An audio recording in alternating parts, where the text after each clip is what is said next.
మారింది. కాలంతో పాటు మనుషులు కూడా మారుతున్నారు. మరి అధికారులు మారితే తప్పేంటంటూ ఇందుకూరుపేట అధికారులు వ్యవహరిస్తున్నారు. సోమవారం ఇందుకూరుపేట మండల రెవెన్యూ కార్యాలయంలో గ్రీవెన్స్ జరిగింది.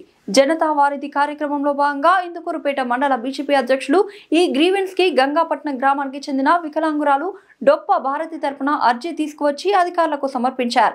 ఈ సందర్భంగా ఏర్పాటు చేసిన మీడియా సమావేశంలో శ్రీనివాసులు రెడ్డి మాట్లాడుతూ ఇందుకూరుపేట మండలంలోని 20 పంచాయతీలలో ఎక్కడ అక్రమాలు జరగనట్లు, వికలాంగురాలు అయిన డొప్ప భారతి ఒకటి ప్రభుత్వ ఖాళీగా ఉన్న స్థలాన్ని ఆక్రమించి ఇల్లు కట్టుకున్నట్లు గంగాపట్నం పంచాయతీ సెక్రటరీ వికలాంగురాలపై విరుచుకుపడడం కరెక్ట్ కాదని మండిపడ్డారు. అతను సీనియర్ అధికారి అయ్యి ఉండుంటే కంప్లైంట్ దారుడైన వసంతరావు ప్రభుత్వ భూమిని ఆక్రమించలేదా అంటూ మండిపడ్డారు. ముందు వసంతరావు నుండి ప్రభుత్వ భూమిని కాపాడండి, చేతనైతే వికలాంగులకు చేయూతనివ్వండి, అంతేకాని వికలాంగురాలకు నిలువ నీడ లేకుండా చేస్తారా అంటూ కైలాసం శ్రీనివాసులు రెడ్డి ప్రశ్నించారు. మేము లంచాలకు పాల్పడతాం, మేము కనికరిస్తే అక్కడ ఇల్లుండాలి, లేదంటే తీసేయాలి, మా మాటే శాసనం అంటూ అధికారులు వ్యవహరిస్తే భారీ మూల్యం చెల్లించుకోక తప్పదని బీజేపీ నాయకులు హెచ్చరించారు.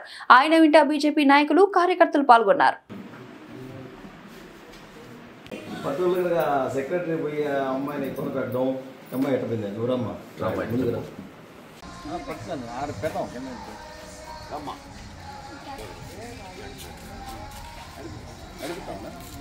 నడవలేదు, ఆమె నడుస్తుంది.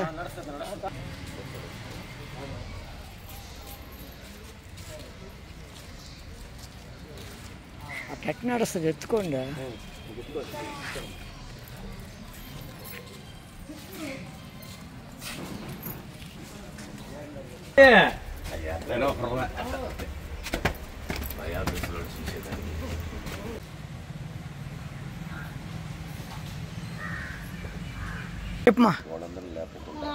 గవర్నమెంట్ స్థలాలందరినీ లేపేస్తే నేను లాస్ అని చెప్తున్నాను సార్. కానీ అతను నా ఒక్కదాని మీదే వస్తున్నాడు సార్.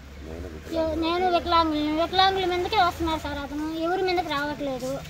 కానీ అతను ఎందుకు చేస్తున్నాడేమో తెలియట్లేదు సార్. ఏం పేరు నీది, ఏ ఊరు? అది గంగపట్నం, గొప్ప భారతి. నేను అక్కడ ఇల్లు వేసుకుంటే అది ఫారం బాక్స్ స్థలం అని సార్ వచ్చి తీసేస్తాం జేసీబీ తీసుకొస్తాము అని చెప్తున్నాడు. వేరే అతను చీరాల నుంచి వచ్చాడు సార్. అతను వచ్చి అక్కడ అంతా అడ్డగించుకొని అక్కడ ఇల్లు సచివాలయం కంప్లైంట్ ఇచ్చాడు. గవర్నమెంట్ స్థలంలో ఇల్లు వేస్తుంది అమ్మాయి అని. అక్కడ సారు సెక్రటరీ సార్ వచ్చాడు, వచ్చి తీసేయండి ఇది గవర్నమెంట్ స్థలం అని చెప్పాడు. మేము లోపలికి వేసుకున్నాం సార్. తీసేస్తే అందరికీ తీసేయాలి కదా, నా ఒక్కదాన్నే తీసేస్తున్నాడు. అతను కూడా గవర్నమెంట్ స్థలంలో అడ్డగిచ్చేస్తున్నాడు. దాన్ని కూడా తీసేయంటే దాన్ని తీయట్లేదు. నేనేమంటే అంటే నీ ఒక్కదాన్ని తీయమని చెప్తున్నాడు. ఒక్కదాన్ని తీయమని చెప్తున్నాడు. వచ్చినప్పుడల్లా టార్చర్ పెడతా ఉన్నాడు, తీసేయండి తీసేయండి అని. నాకు మా తమ్ముడు కుదరలేదు సార్. నేను బయటకు వచ్చేసాను.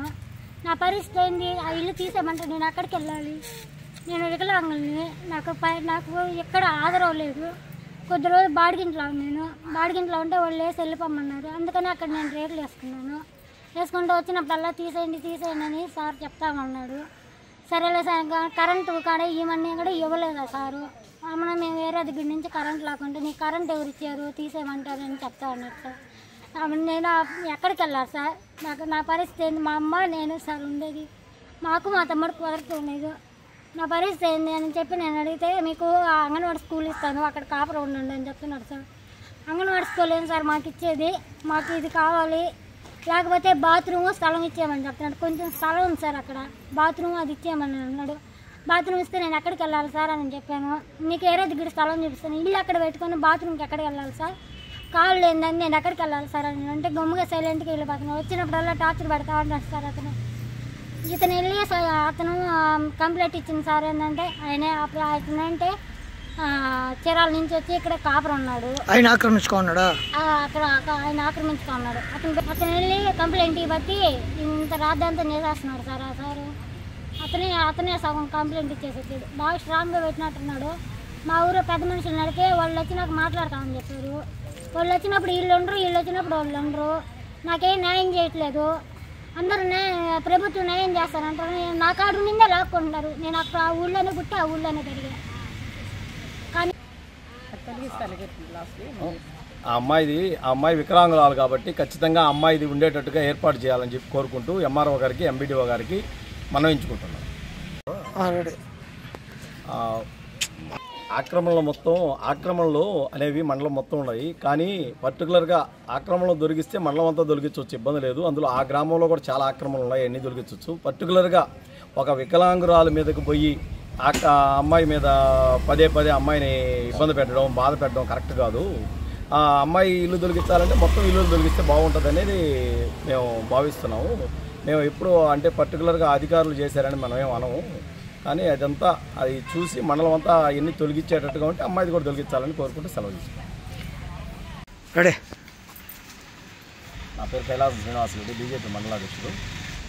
ఈరోజు ముఖ్యంగా చెప్పేది ఏంటంటే, ఈరోజు గంగపట్నం వాసి అయిన గొప్ప భారతి అమ్మ వికలాంగురాలని అక్కడ లోకల్గా సెక్రటరీ గారు అక్కడ చాలా శివాయి భూమి ఉంది, వాళ్ళందరూ ఇల్లు కట్టుకో ఉన్నారంట. ఒకవేళ పర్టికులర్గా తీస్తే మొత్తం తీసేస్తే అమ్మాయి నాకు తీసేసిన ఇబ్బంది లేదంటుంది. కానీ పర్టికులర్గా అమ్మాయిని టార్గెట్ చేసి అమ్మాయిని అరెస్ట్ చేయడం, వాళ్ళ ఇంటికి వాళ్ళని ఇంట్లో ఆడవాళ్ళని ఇబ్బంది పెట్టడం రకరకాలుగా చేస్తున్నాడంట సెక్రటరీ. దానివల్ల ఏంటంటే ఈరోజు ఎంఆర్ఓ గారికి ఎంపీడీఓ గారికి వినతిపత్రం ఇచ్చాము. ఆల్రెడీ అంతకుముందు ఒక మా పార్టీ తరఫున ఈరోజు ఎంపీడీఓ గారికి ఎంఆర్ఓ గారికి జనతా వార్తల కార్యక్రమంలో భాగంగా రాష్ట్ర అధ్యక్షులు మాధవన్ గారు, జిల్లా అధ్యక్షులు వంశీధర్ రెడ్డి గారి ఆదేశాల మేరకు మనం చేసే జనతా వార్తల కార్యక్రమంలో భాగంగా ఈరోజు ఎంఐని తీసుకొని పోయి ఎంపీడీఓ గారికి ఎంఆర్ఓ గారికి వినతిపత్రం ఇచ్చాము. ఇదే విధంగా అంతకుముందు కూడా ఒక అధికారి పర్టికులర్గా మనం పేరు ఎందుకు పదే చేస్తున్న ఆయన లోకల్గా కొన్ని ఆయన ఏమి ఆయన మనసులో ఉందో నాకు అర్థం కాలేదు. ఎంఆర్ఓ గారు ఆమె మీద ఎటువంటి యాక్షన్ తీసుకోలేదు. మేము ఇంకా ఈ విధంగా అంతకుముందు ఇప్పుడు అదే విధంగా ఆమెని వదిలేసేటప్పుడు ఇంకొకరు అదే తప్పు చేస్తున్నారు అధికారి. ఖచ్చితంగా వాళ్ళు ఒకరు తప్పు చేసినప్పుడు వాళ్ళకి కనీసం పిలిచి దండించినా ఇంకొక అధికారి ఈ విధంగా తప్పు చేయరని అనుకుంటున్నాను. అందువల్ల ఏంటంటే ఆమె ఇంకా ఏ తప్పులు చేసినా సరే పూర్తి బాధ్యత ఎంఆర్ఓ గారు వహించాల్సి వస్తుంది అని చెప్పి ఈ విధంగా మేము పై అధికారులు కూడా ఈ విషయాన్ని దృష్టికి తీసుకొని వెళ్లాల్సి వస్తుంది. అదేవిధంగా ఈ అమ్మాయికి న్యాయం చేయాలని కోరుకుంటూ సెలవు.